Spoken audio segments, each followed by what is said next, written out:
Tila unti-unti nang nalilinawan ang lahat sa umano'y kurakutang nagaganap sa bansa. Ito nga ay matapos magbigay ng salaysay si Zaldico at tinurong mga big boss sina President Bongbong Marcos at Romualdez.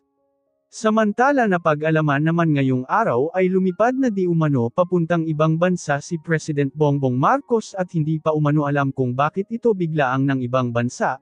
Ayon sa netizens tila natatakot na umano ito matapos na itimbre ni Zaldi sa madla. Narito panuurin ang video. Ayan na mga boss. Nagsalita na si resigned Representative Zaldico, ang former Appropriations Chair ng Kongreso noong 19th Congress. At idinawit na niya, isinama na niya si Pangulong Bongbong Marcos at si former Speaker Martin Romualdez dito sa usapin ng flood control scandal. Sige. Paki-share. Magandang hapon, mga kamanggagawa, mga ordinaryong Pilipino, mga ninakawan, mga nabaha, mga namatayan, mga naapektuhan ng mga nagdaang bagyo, mga nawalan ng ari-arian, mga boss, sa lahat ng mga Pilipino at mga manggagawa na inagawan, ninakawan ng kinabukasan, hindi lang pera ang ninakaw sa atin, kundi buhay, ari-arian, kinabukasan natin. Magandang hapon po sa inyong lahat. Tama nga yung sinasabi nila, hindi lahat ng lihim ay mananatiling lihim. Mabubunyag at mabubunyag.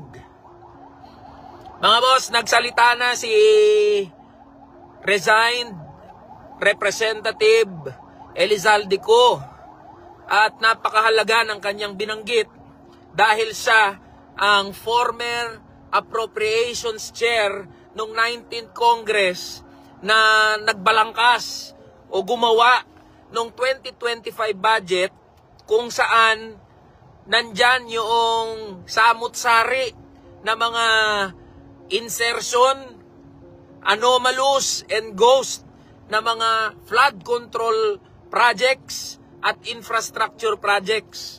At napakahalaga mga boss ng statement na ito dahil idinadawit at itinuturo nito si Pangulong Bongbong Marcos at si former Speaker Martin Romualdez dito sa kagimbal-gimbal, the greatest corruption scandal in recent history.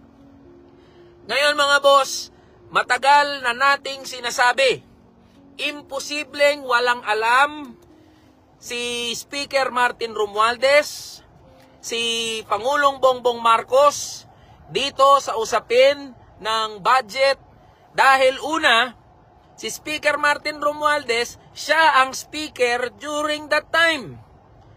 At lahat ng nangyayari sa House of Representatives ay alam. Imposibleng sabihin na hindi alam ng speaker bilang ikaw ang pinakamataas na leader ng House of Representatives. At hindi lang yun. Mahalaga yung sinabi ni resigned Representative Zaldico na pati si PBBM ay sangkot din. Bakit? Dahil siya mismo ang pumirma at nag-review ng 2025 General Appropriations Act.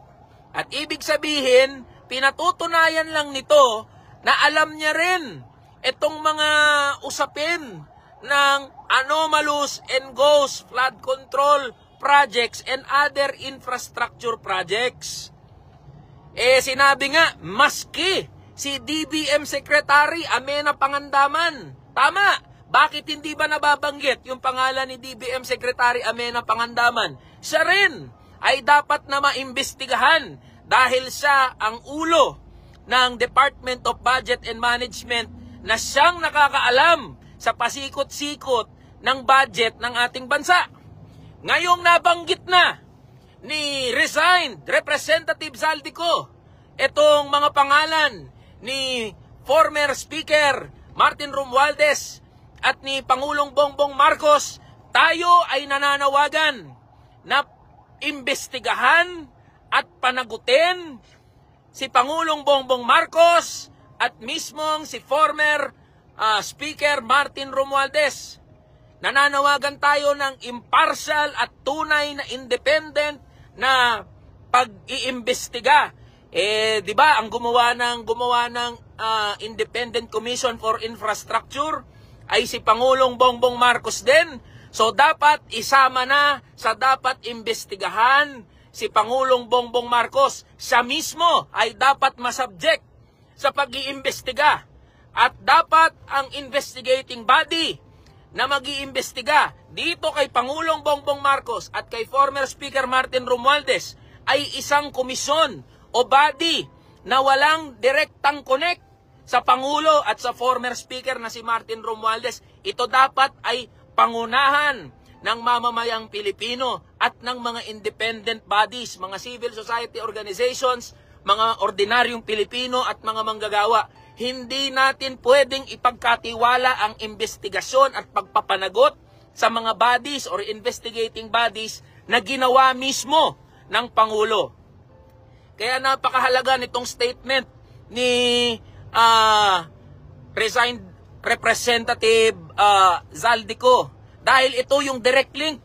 Ito na yung inaantay. Ito yung matagal nang tinatanong ng mga manggagawa at ordinaryong Pilipino na maglilink o magbibigay ng direksyon o direktang linya, koneksyon patungo kay Pangulong Bongbong Marcos at kay former Speaker Martin Romualdez. Ngayon, kung sinasabi natin lahat ng sangkot ay dapat managot, ang binabanggit natin ngayon, ibig sabihin, pati si Pangulong Bongbong Marcos ay dapat nang imbestigahan, sumalang sa investigasyon. Alam nyo mga boss, hindi simple yung statement. Hindi simple yung statement na binanggit ni Zaldico. Dahil ito yung nag-i-implicate, directly nag-i-implicate, merong direct hand. Ibig sabihin, sabi ng Pangulo, di ba? Sabi ni, sino nagsabi no? Si Yusek Claire Castro. Sabi ni Yusek Claire, papaano mai-involve ang Pangulo kung siya ang nagbukas nitong issue ng korupsyon? Ito na po yun. Sagutin nyo po ito ngayon, Malacanang. Kayo na mismo ang implicated, direkta, na itinuturo ng former approacher na si Zaldico.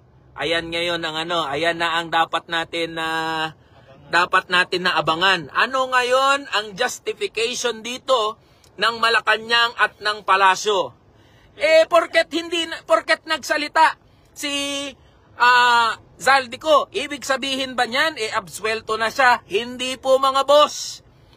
Pinatutunayan lang nito na they are equally accountable. Kung ano ang galit natin kay Zaldico, kung ano ang galit natin doon sa mga nasangkot sa iba't ibang mga issue ng flood control anomaly, flood control scandal, ganun din dapat ang ating galit dito sa mga additional cast of characters na naidagdag. Parang teleserye.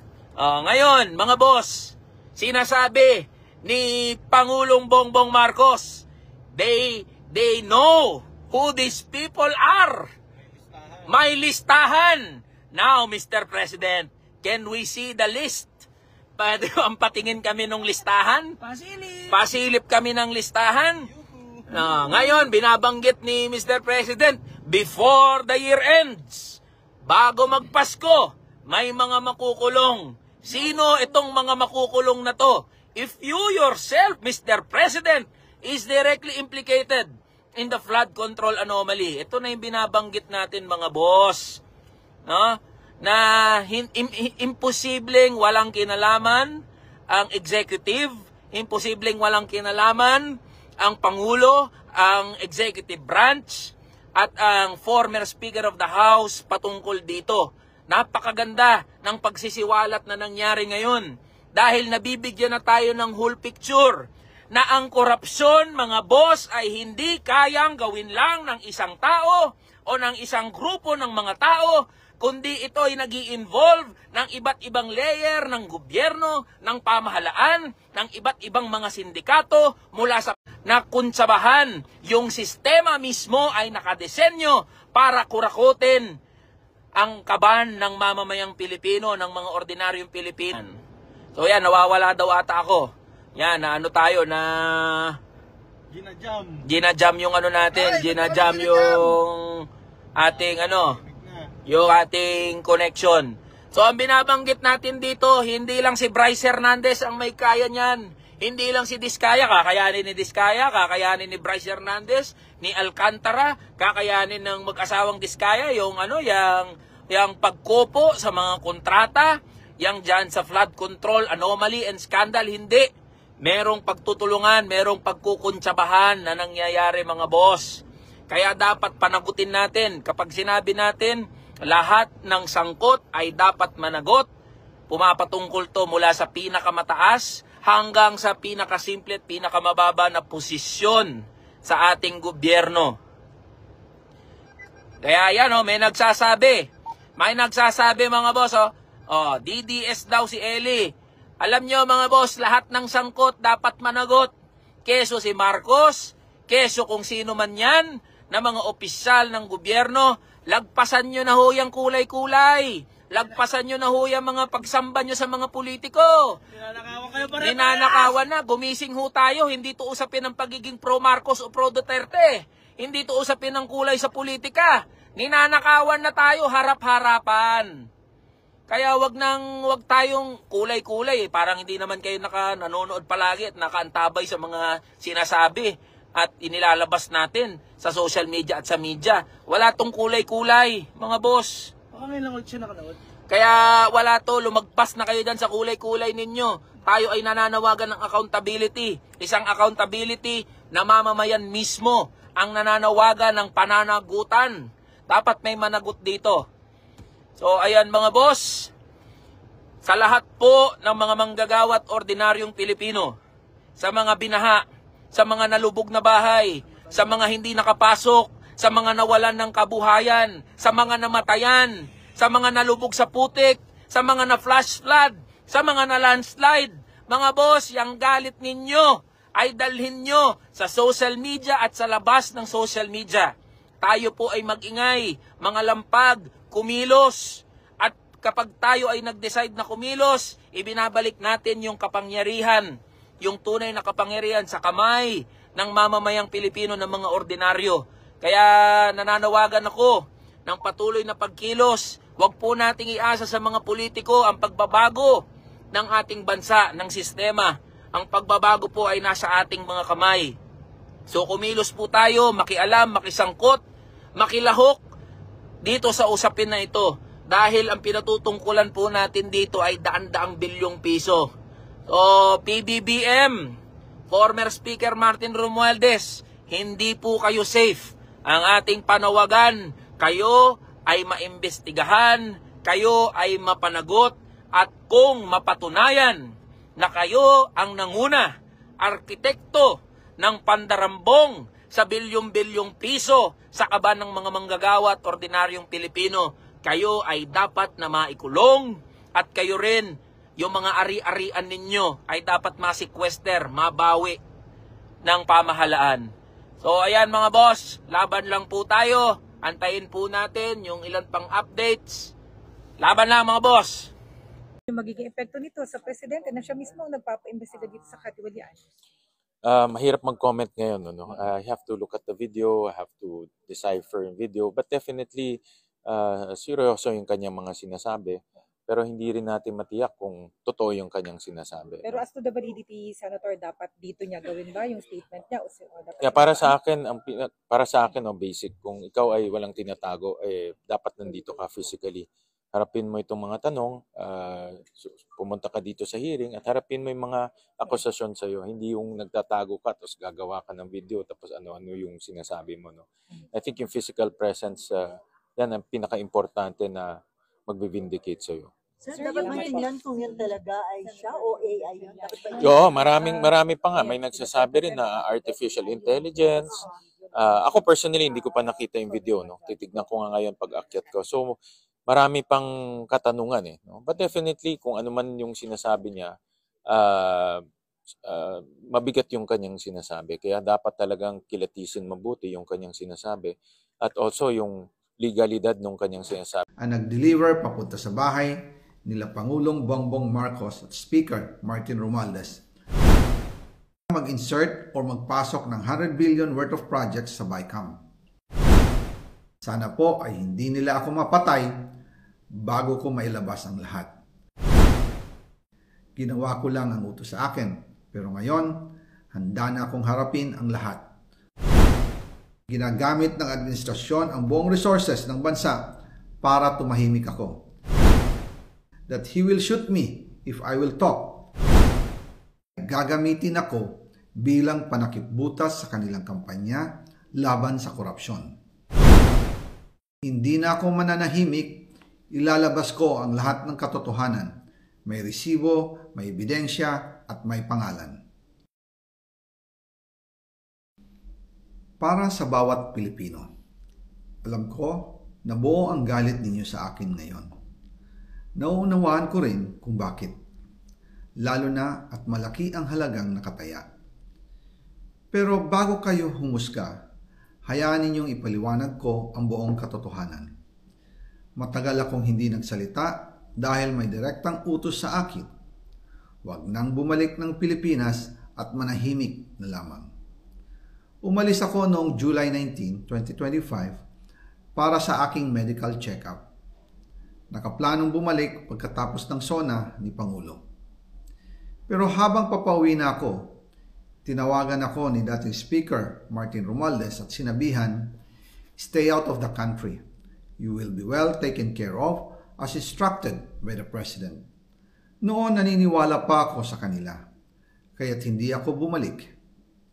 Tumikom ang aking bibig, sumunod ako, pero ang hindi ko alam, ang ibig pala nilang sabihin sa aalagaan ka namin ay gagamitin ako bilang panakipbutas sa kanilang kampanya laban sa korupsyon. Ginawa nila akong poster boy ng kanilang sariling kasinungalingan. Ngayon, hindi na ako mananahimik, ilalabas ko ang lahat ng katotohanan. May resibo, may ebidensya, at may pangalan. Nagsimula ito nung tumawag si Sekmina Pangandaman sa akin nung nag-umpisa ang BICAM process last year, 2024. Ang sabi niya, katatapos lang ng meeting nila ni Pangulo at may instructions na mag-insert o magpasok ng 100 billion worth of projects sa BICAM. At sinabi pa ni Sekmina, you can confirm with Yusek Adrian Bersamin dahil magkasama sila sa meeting ni Pangulong BBM noong araw na yon. Tinawagan ko po agad si Yusek Adrian Bersamin at tinanong ko kung may instruction nga ba ang Pangulo na magpasok ng 100 billion during their meeting. Ang sabi niya ay totoo nga po. Right after our conversation, tinawagan ko po si dating Speaker Martin Romualdez at nireport ko ang instructions ng Presidente to insert the 100 billion projects. At sinabi niya sa akin, what the President wants, he gets. After ng ilang araw, nag-set po ng meeting si Sekmina Pangandaman at Yusek Adrian Bersamin sa amin ni dating Speaker Martin Romualdez sa Aguado Building in front of Gate 4 ng Malacanang at nandun din po si Yusek Jojo Cadiz.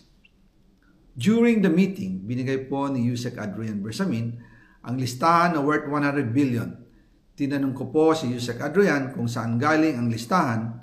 Ang sagot niya, galing kay PBBM mismo at binigay niya ito mula sa brown leather bag.